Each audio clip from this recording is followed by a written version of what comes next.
Good morning बच्चों। कल हम लोगों ने तुम कब जाओगी अतिथि नामक पाठ का अध्ययन किया था। बच्चों, हम लोगों ने यहाँ तक पढ़ा था कि किस तरह से लेखक के घर एक अतिथि आ जाते हैं और वे उनके वहाँ 4 दिनों से रुके हुए हैं और जाने का नाम ही नहीं ले रहे हैं। लेखक उनके इस रवैये से परेशान हो उठते हैं और उन्हें बार बार इशारा करते हैं कि अब वो चले जाएं, क्योंकि अक्सर होता बच्चों में अतिथि वो अच्छे लगते हैं कि जो 1-2 दिन रहें और फिर अपने घर को लौट जाएं। लेकिन लेखक के वहाँ जिस अतिथि ने आगमन किया है, जो अतिथि आए हैं, वो 4 दिनों से वहाँ पे बने हुए हैं और जाने का नाम नहीं लेते हैं। लेखक इसी से क्षुब्ध होकर के, दुखी होकर के उन्हें बार बार इशारा करता है।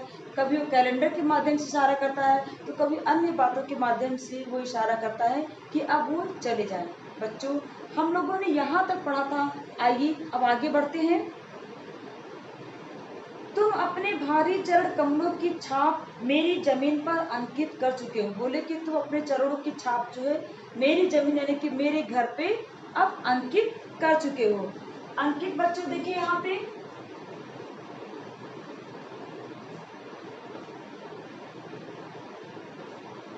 अंक इत, यहाँ पे देखिए अंक मूल शब्द है, इत जो है प्रत्यय है।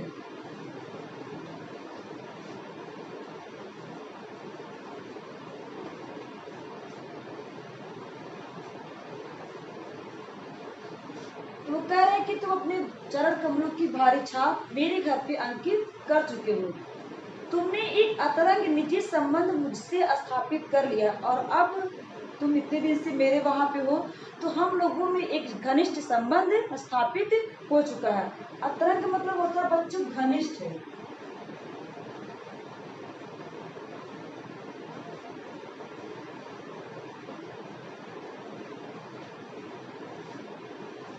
तो लेखक कह रहे हैं कि आप इतने दिनों से मेरे वहां रह रहे हैं, इसलिए मेरा आपका एक निजी संबंध, एक घनिष्ठ संबंध स्थापित हो चुका है।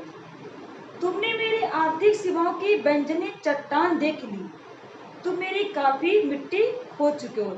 आर्थिक सीमा यानी कि मेरी आमदनी कितनी है, मैं कितना कमाता हूँ, इसके बारे में तुम जान चुके हो। यानी कि तुम्हें पता चल गया है कि मेरी आय कितनी है। तुम मेरी काफी मिट्टी खोद चुके हो, यानी कि तुम मुझे अब बहुत परेशान कर चुके हो। काफी मिट्टी खोदना मतलब बच्चों परेशान करना। तो लेखक कह रहे हैं कि अब तुमने जब मेरी आर्थिक स्थिति को भी देख चुके हो, मैं कितना कमाता हूँ तुम इसके बारे में भी जान चुके हो, तो अब तुम समझ जाओ कि मेरी स्थिति कैसी है और अब तुम चले जाओ, अब तुम लौट जाओ। अतिथि तुम्हारे जाने के लिए यह उच्च समय अर्थात हाई टाइम है। यानी कि वो अतिथि से कह रहे हैं कि अब तुम्हारे जाने का हाई टाइम, यानी कि तुम इतने अपनी सीमा को क्रॉस कर रहे हो, अब तुम्हारे जाने का ये जब से सबसे ज्यादा टाइम हो गया, यानी कि इतने दिन तक तुम रुक चुके हो, अब ये हाई टाइम हो गया, यानी कि बहुत ज्यादा रुक चुके हो। अब इससे ज्यादा मैं तुमको बर्दाश्त नहीं कर सकता हूँ, अब तुम चले जाओ। क्या तुम्हें तुम्हारी पृथ्वी नहीं पुकारती? वो बोल रहे हैं कि क्या तुम्हें तुम्हारी पृथ्वी नहीं पुकारती, यानी कि क्या तुम्हें तुम्हारा घर नहीं बुलाता जहाँ से आए हो, यानी कि तुम अपने घर को नहीं जाना चाहते हो, क्या तुम्हें तुम्हारे घर की याद नहीं आती? इस तरह से वह लेखक जो है मन में ये सोच रहे हैं कि अतिथि कब जाएगा। अब अतिथि अपने बीतों दिनों के पिछले 4 दिन के पहले की बात याद कर रहे हैं कि जब लेखक का आगमन हुआ था, लेखक उनके घर आए थे।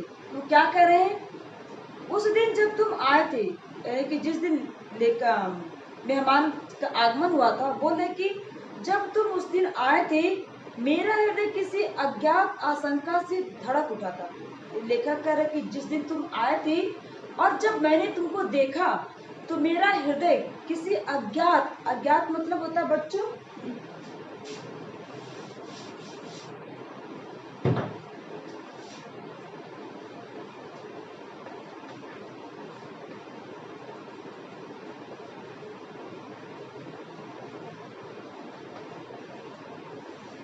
अज्ञात मतलब होता अप्रत्याशित, आशंका यानी कि डर।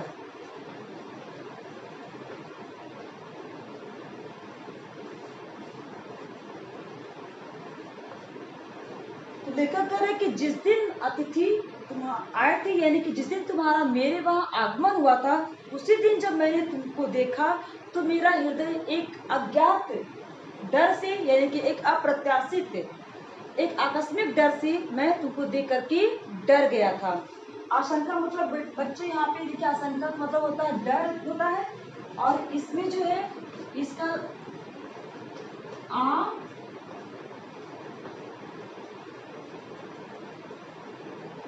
शंका, आ जो यहाँ पे उपसर्ग है और शंका यहाँ पे मूल शब्द है। ठीक है, तो कह रहे हैं कि जब मैंने तुमको देखा था तो मेरा हृदय जो है कहाँ पे गया था, मैं डर गया था, अंदर ही अंदर कहीं मेरा बटुआ कांप गया था। यानी कि तुमको इस तरह से जब मैंने देखा कि तुम मेरे वहाँ आ गए हो, तो तुमको देखते ही मैं डर गया, और साथ साथ मेरा बटुआ, यानी कि मेरी आर्थिक स्थिति जो है वो डर मतलब एक तरह से बिगड़ने की स्थिति आ गई तुमको देख करके। क्या पता, मेरा अंदर बटुआ कांप गया, यानी कि मुझे ये भय था कि कहीं तुम यहाँ मेरे वहाँ रहोगे तो मेरी आर्थिक स्थिति कहीं डगमगा न जाए, यानी कि मैं कहीं परेशान ना हो जाऊँ। उसके बावजूद एक स्नेह भीगी मुस्कुराहट के साथ मैंने तुमसे गले मिला था। यानी कि इतने सारे डर के बावजूद, इतने आशंकित होने के बावजूद मैंने तुमसे एक स्नेह भीगी मुस्कुराहट, यानी कि बहुत ही प्यार से मुस्कुरा करके मैंने तुम्हें गले लगाया था। बावजूद का देख लीजिए बच्चों,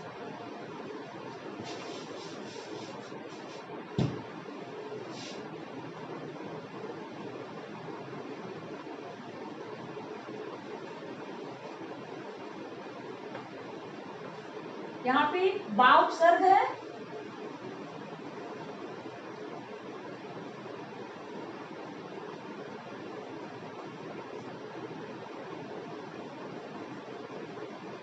और ये मूल शब्द है।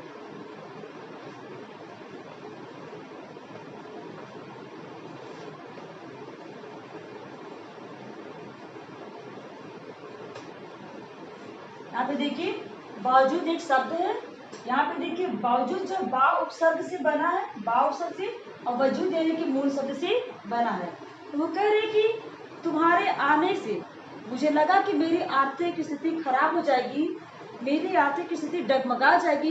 इसके बावजूद मैंने तुमसे स्नेह भरी मुस्कुराहट के साथ, यानी कि बहुत ही प्यार से मैंने तुमसे मिला और तुम्हारा स्वागत किया, और मेरी पत्नी ने तुम्हें सादर नमस्ते की, और मेरी पत्नी आई और तुम्हें सादर नमस्ते कह करके तुम्हारा सम्मान किया। तुम्हारे सम्मान में ओ अतिथि, हमने रात के भोजन को एकाएक उच्च मध्यम वर्ग के डिनर में बदल दिया। सम्मान बच्चों सम शब्द में मान मूल शब्द है, तब बना ये सम्मान।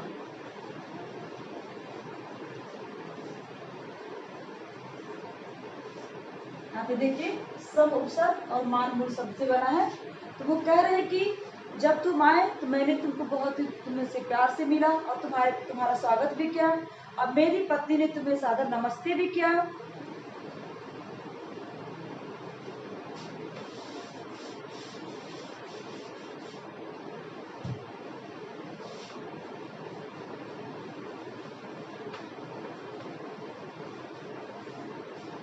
यहाँ पे देखिए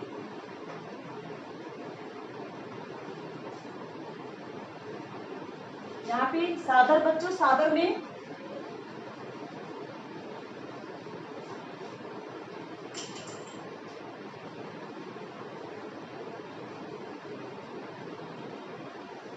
सादर में यहाँ पे देखिए स उपसर्ग और आदर जो है मूल शब्द है। तो वो कह रहे हैं कि हे अतिथि, जब तुम आए तो मैंने तुमको सादर, मेरी पत्नी ने तुम्हें सादर नमस्ते किया। तुम्हारे सम्मान में ओ अतिथि, हमने रात के भोजन को एक उच्च मध्यम वर्ग के डिनर में बदल दिया। और जब तुम आए तो तुम्हारा सम्मान हमने बहुत ही अच्छे तरीके से किया। हमने रात के भोजन को एकाएक उच्च मध्यम वर्ग के भोजन यानी कि डिनर के रूप में परिवर्तित कर दिया। हालांकि मेरी स्थिति ऐसी नहीं थी, यहाँ पे लेखक कहना चाहते हैं कि मेरी स्थिति ऐसी नहीं थी कि मैं तुम्हें उच्च मध्यम वर्ग का डिनर करा सकूं, लेकिन फिर भी मैंने किया, और इस तरह से मैंने तुम्हारा स्वागत ही किया कि रात के भोजन को मैंने उच्च मध्यम वर्ग के डिनर में परिवर्तित कर दिया। तुम्हें स्मरण होगा, स्मरण मतलब होता है बच्चों याद है।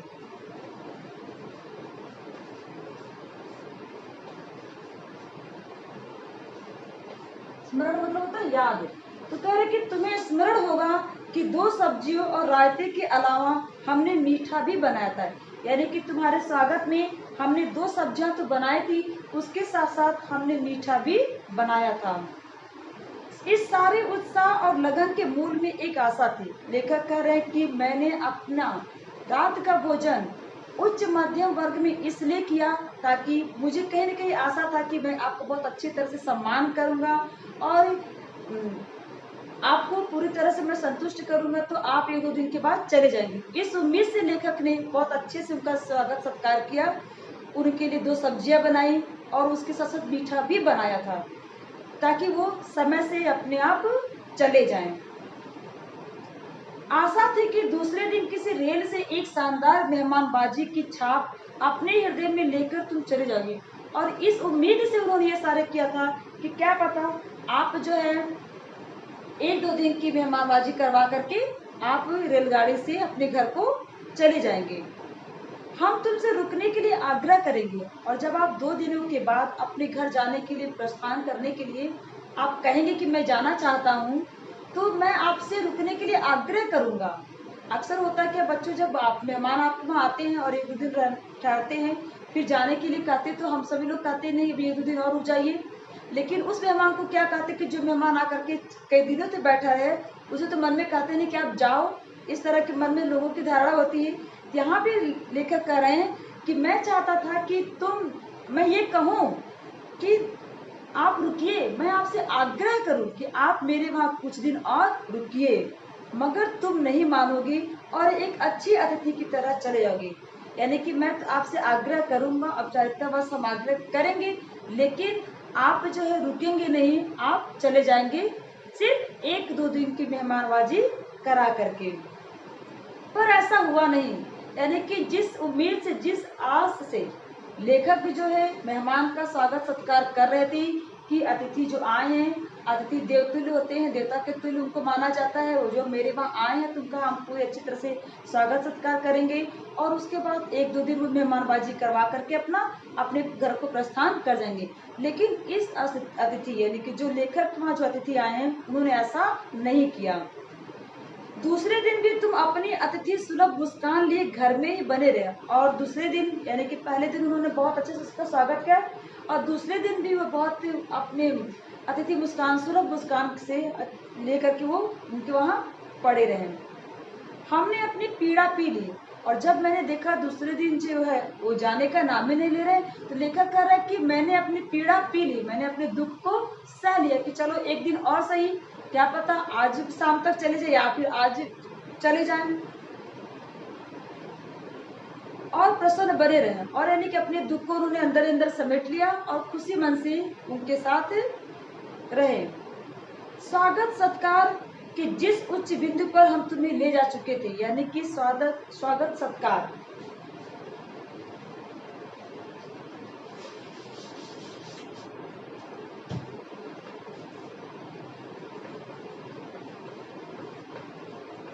यहाँ पे देखिए बच्चों,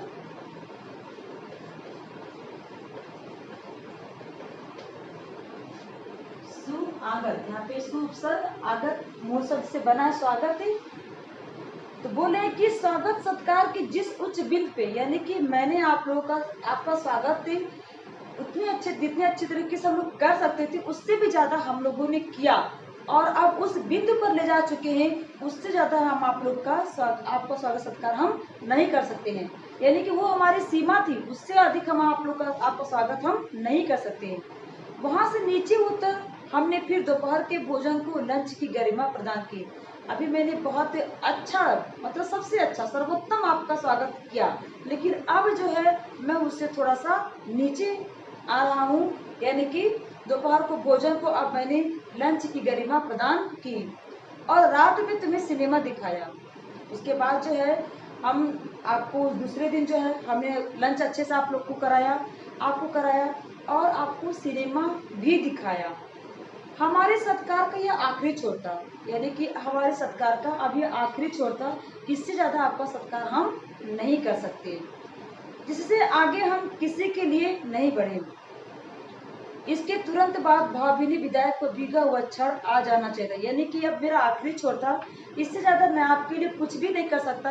और यह जो है हमारा आपका जो है यहाँ पे जो अतिथि और मेहमान की जो सत्कार सेवा यहाँ पे खत्म हो जाना चाहिए था, और आपको अब मेरे वहाँ से चले जाना चाहिए था। पर लेकिन ऐसा नहीं हुआ। जब तुम विदा होते और हम तुम्हें स्टेशन छोड़ने तक जाते, पर तुमने ऐसा नहीं किया, यानी कि वो लेकर चाहते थे कि चलो 2 दिन हुआ, अब तो चले जाएंगे। उन्होंने डिनर पहले कराया, फिर उन्होंने उनको अच्छे से लंच कराया, उन्होंने उनको सिनेमा भी दिखाया, इस उम्मीद से ताकि वो 2 दिन की मेहमानबाजी करा करके मेरे वहाँ से चले जाएंगे। लेकिन अतिथि जो है जाने का नाम ही नहीं ले रहा था। वो अपनी सुलभ मुस्कान के साथ, यानी कि मुस्कुराते हुए उनके घर में पड़े रहे। तीसरे दिन की सुबह तुमने मुझसे कहा मैं धोबी को कपड़े देना चाहता हूँ, और जब 2 दिन बीतने के बाद तीसरे दिन अतिथि ने ये कहा कि मैं धोबी को कपड़े देना चाहता हूँ, यह सुनकर के लेखक को क्या होता है, यह आघात अप्रत्याशित था। यानी कि यह आघात मतलब यह चोट अप्रत्याशित, यानी कि आशा के विपरीत।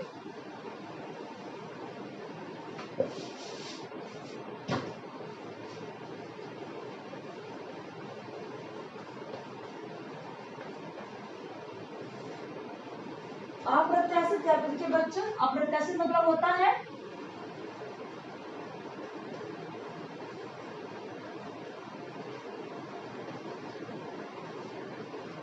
आशा के विपरीत। यहाँ पे देखिए आ उपसर्ग है,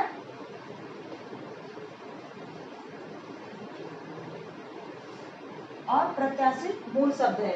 यहाँ पे देखिए प्रत्याशित, इसमें भी जो है यहाँ इसमें भी इत प्रत्यय लगा है, ऐसे होगा।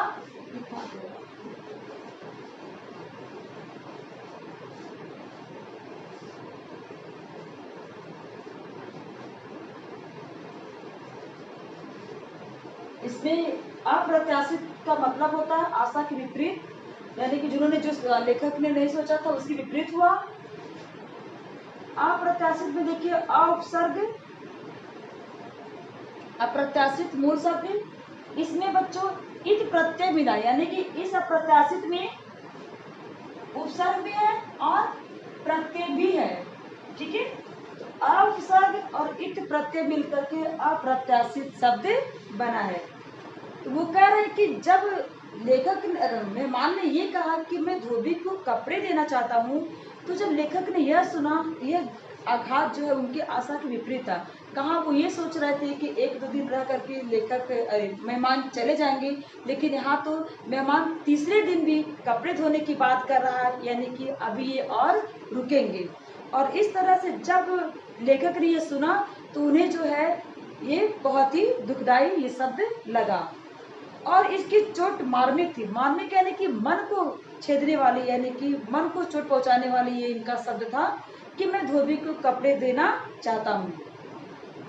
तुम्हारे सामीप्य की बेला एकाएक रबड़ की तरह खिंच जाएगी, यानी कि सामीप्य साथ रहने की बेला या रबड़ की तरह लंबी खिंच जाएगी, इसका मुझे आशा नहीं था, इसका मुझे अनुमान नहीं था। लेखक कह रहे कि अभी हम साथ रह रहे, अभी तुम्हारे सानिध्य बना था, प्रेम बना था हम लोगों में, लेकिन अब ये तुम्हारा सानिध्य जो है एक रबड़ की तरह खिंचाएगा, यानी कि लंबा चलेगा, ऐसा मुझे अनुमान नहीं था। पहली बार मुझे लगा कि अतिथि सदैव देवता नहीं होता, यानी कि अभी तक जिस धारणा को लेकर के मैं आपका सेवा सत्कार कर रहा था, किस धारणा को लेकर के बच्चों, इस धारणा को लेकर के कि अतिथि जो है देवता तुल्य होता है, उसका स्वागत सत्कार अच्छे से करना चाहिए, प्रेम से करना चाहिए, क्योंकि वो देवता के समान अतिथि को बताया जाता है। यहाँ पे कह रहे हैं कि लेखक कह रहे हैं कि अभी तक मैं तुमको देवता मान करके तुम्हारा स्वागत सत्कार कर रहा था, यानी कि मैं तुम्हें देवता मान रहा था, लेकिन अब समझ में आया कि हर अतिथि देवता नहीं होता है, यानी कि सभी अतिथि को हम देवता की उपाधि नहीं दे सकते हैं। वह मानव और थोड़े अंशों में राक्षस भी हो सकता है, यानी कि जरूरी नहीं देवता हो, वह मानव होता है और कुछ कुछ तो वो राक्षस के समान होता है जो लोगों को परेशान करता है।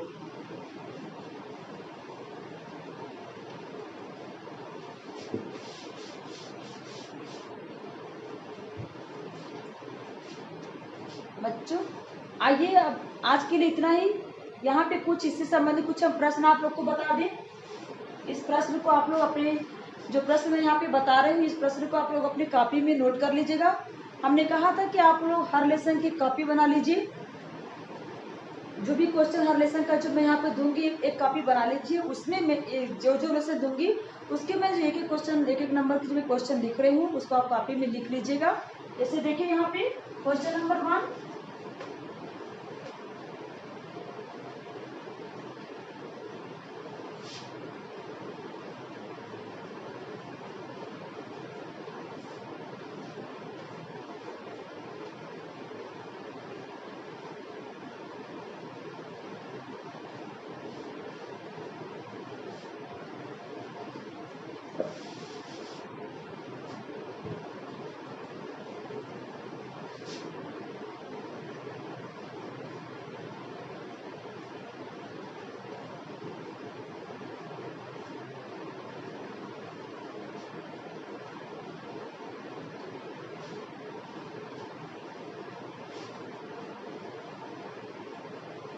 इसका आंसर हो गया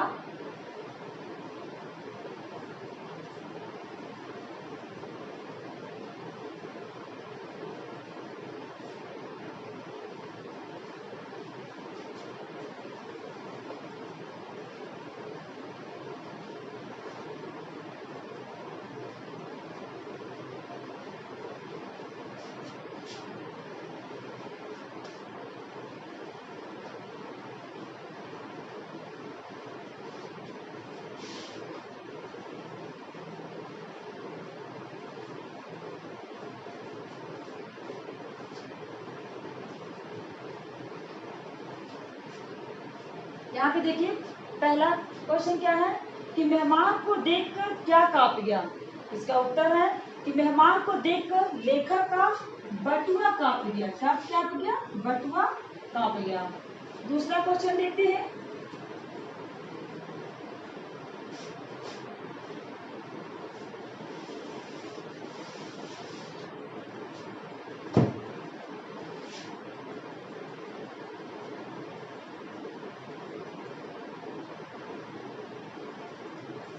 लेखक और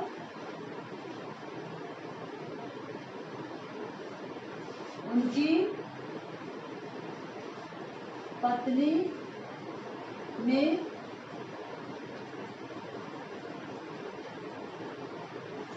मेहमान का स्वागत कैसे किया। दूसरा क्वेश्चन है बच्चों कि लेखक और उनकी पत्नी ने मेहमान का स्वागत कैसे किया था। तो बच्चों कैसे किया था? मुस्कुराकर।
यहाँ पे देखिए बच्चों क्वेश्चन नंबर 2 कि लेखक और उनकी पत्नी ने मेहमान का स्वागत कैसे किया। तो लेखक और उनकी पत्नी ने मेहमान का स्वागत मुस्कुराहट के साथ किया, यानी कि मुस्कुरा करके उनका स्वागत किया।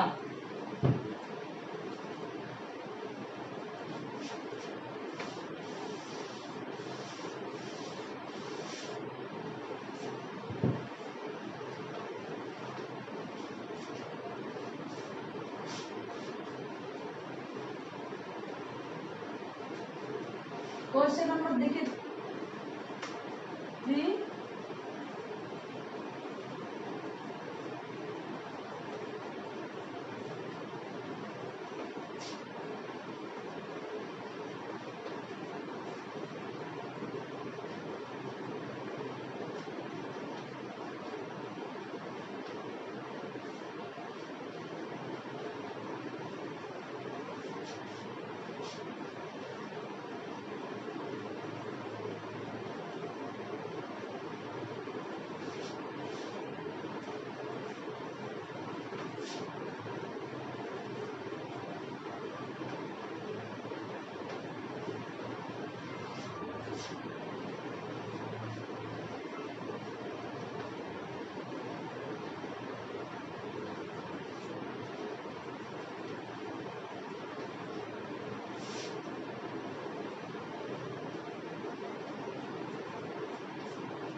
यहाँ पे देखिए क्वेश्चन नंबर 3 कि कौन सा आघात अप्रत्याशित था।